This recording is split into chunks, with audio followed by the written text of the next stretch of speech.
तो जैसा कि हमने लास्ट एपिसोड में देखा था कि जिंगलाओ किंगडम के एम्परर और प्रिंस जी जियांगलू आइलैंड पर अपने ही वफादार के धोखा देने से मार्शल हॉल के सोल मास्टर्स से बुरी तरह से घिर गए थे और मार्शल हॉल के मास्टर्स उन पर कुछ ज्यादा ही भारी पड़ रहे थे। और लास्ट मोमेंट पर गोल्डन ड्रैगन मास्टर अपनी स्टिक से वहां मौजूद सभी को मारने ही वाला था कि तभी वहां पर पूरी श्रेक टीम आ गई थी, जिसमें तानसेन ने अपने लोगों को मरने से बचा लिया था। यहाँ पर बहुत सारे लोगों का ये डाउट था कि तानसेन को कैसे पता चला कि उसके करीबी लोग कौन से आइलैंड पर है और वो किस मुसीबत में है। तो भाइयों, इसका बहुत ही सिंपल सा जवाब है। वो ये है कि तानसेन ने अब तक सी गॉड के जितने भी एग्जाम्स कंप्लीट किए हैं, उन सब की वजह से उसकी डेमन पर्पल आइज अपनी पावर के लास्ट स्टेज पर पहुंच चुकी है, जिस वजह से तानसेन कहीं पर भी इजीली से किसी भी जगह को देख सकता है, चाहे वो कितनी भी दूरी पर क्यों ना हो। तो आई होप आप सभी को अपने सवालों का जवाब मिल गया होगा। तो अब अपना एपिसोड शुरू करते हैं।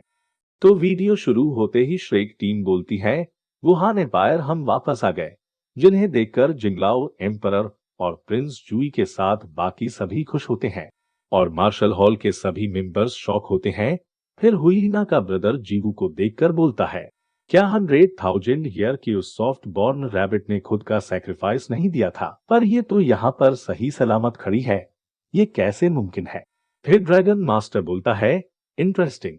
जिसके बाद वहां पर बाईशाग आ जाती है और वहां मौजूद अपने सभी लोगों को उस पॉइजन का एंटीडोट देती है, जिससे वो सभी पहले इफेक्ट हुए थे। जिसके बाद हेलबॉय और हुईना का ब्रदर तांगसेन पर अटैक कर देते हैं, जो देखकर Tang San the god slayer field evolution asura hell technique का इस्तेमाल करता है, जिससे वो दोनों बहुत दूर जाकर गिरते हैं और जख्मी हो जाते हैं। फिर पूरी श्रेक टीम अपनी सोल रिंग्स को बाहर निकालते हैं, जहां तानसेन की सभी 100,000 ईयर की रिंग्स को देखकर वहां मौजूद सभी बहुत ज्यादा शॉक होते हैं। जिसके बाद ड्रैगन मास्टर बोलता है, फ्लेयर गॉडफील्ड और 400,000 ईयर की स्पिरिट रिंग्स, जिसमें डबल गार्डियन स्पिरिट भी शामिल है। लगता है तुमने इन कुछ सालों में बहुत ही हार्ड ट्रेनिंग की है, जिससे तुम सेंट स्पिरिट मास्टर के लेवल को ब्रेक थ्रू कर चुके हो। तुम्हारे ग्रो करने की स्पीड तो बहुत ज्यादा है और तुम इतनी जल्दी एक डोलुओ मास्टर भी बन गए हो। जो सुनकर हुईना का ब्रदर बोलता है, ये कैसे मुमकिन है। फिर तानसेन बोलता है, तुमने बुराई का रास्ता चुना है तो तुम आज मरोगे। जो सुनकर ड्रैगन मास्टर बोलता है, पहले तुम इन लोगों को मेरे हाथों से बचाओ। जो कहते ही वो अपनी आर्मी को अटैक जारी रखने का ऑर्डर दे देता है।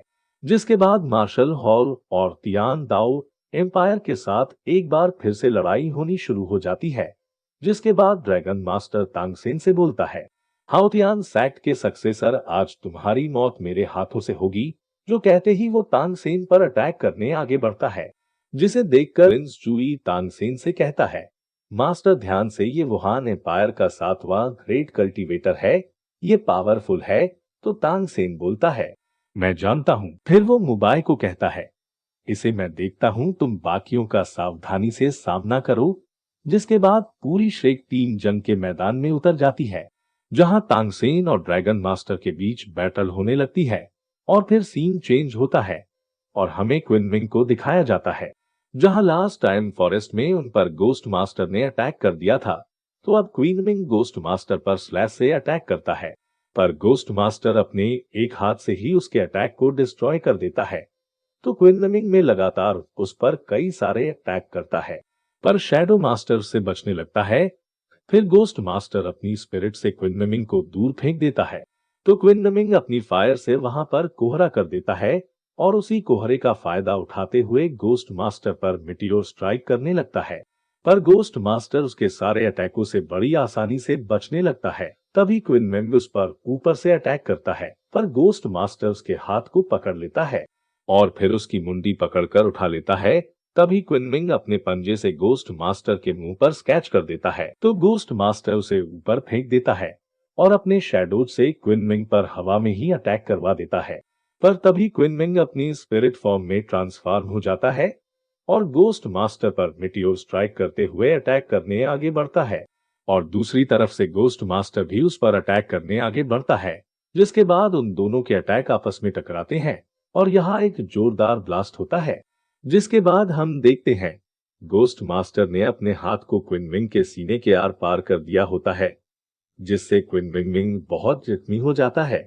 और फिर क्विन विंग गोस्ट मास्टर को पकड़कर बोलता है, फाइनली मैंने तुम्हारी रियल बॉडी को पकड़ ही लिया, अब तुम मेरे स्टूडेंट्स को हर्ट करने की उम्मीद भी मत करना। जो कहते ही क्विन विंग अपनी 8 soul technique wolf holy fire का इस्तेमाल करता है और अपने आखिरी शब्दों में बोलता है, मैं झुकेगा नहीं साला। जो कहते ही उन दोनों पर होली फायर आकर गिरती है, जिससे वहां पर जोरदार ब्लास्ट के साथ वहां पर सन्नाटा छा जाता है और यहीं पर क्विन विंग की डेथ हो जाती है। वहीं दूर से क्विन विंग के स्टूडेंट्स से देखकर बहुत ज्यादा दुखी हो जाते हैं और क्विन विंग को आखिरी बार रिस्पेक्ट देकर वहां से चले जाते हैं। जिसके बाद हम फॉरेस्ट के अंदर का सीन देखते हैं, जहां पर क्विन विंग तो मर गया होता है, पर गोस्ट मास्टर अभी भी जिंदा होता है और फिर वो स्टूडेंट्स की तरफ देखकर बोलता है, मैं अपना कीमती वक्त कुछ स्टूडेंट्स के लिए बर्बाद नहीं कर सकता, क्योंकि इस जगह की सबसे बड़ी बाधा खत्म हो चुकी है। जो कहते ही वहां से चला जाता है और यहीं पर हमारा आज का एपिसोड खत्म हो जाता है। तो अगर आप चाहते हैं कि मैं इसका अगला एपिसोड में जल्दी से जल्दी अपलोड कर दूं, तो इसके लिए आप मेरे कल वाले वीडियो को सपोर्ट करो और बिलीबिली कॉमिक्स वाले लिंक पर क्लिक करके आप बिलीबिली की वेबसाइट पर जरूर जाओ।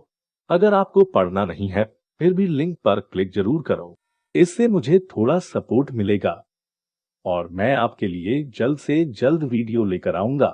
वीडियो का लिंक डिस्क्रिप्शन में है।